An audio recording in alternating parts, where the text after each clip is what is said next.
शार्दूल बिगडी छन्दमा लेखिएको कविता लक्ष्मीप्रसाद शीर्षकमा रहेको छ। नेपाली कवि प्रिय कोमल थिए, भाषा छ यो देशको, लेखी काव्य दिए महाकवि बने, स्वच्छन्द साहित्य यो। सेवा धर्मनीको विशेष गुण त्यो, आँसु तिनी पुस्तथे, सच्चा कर्म गरी सदैव रहने, सन्देश नै छर्दथे।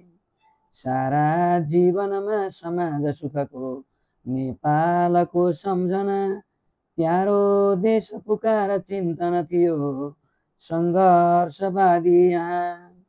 मानव सुन्दरती सकिन्न नगरी, उद्यान भो जीवनी, तारा एक भनौँ म हेर्दिन मनै, भन्दैन टाढा बनी। कोही मानिसले अनेक कविता पाटी र पौवा दिए, हामी गीत भयौँ भनेर कतिले गाना बजाना लिए।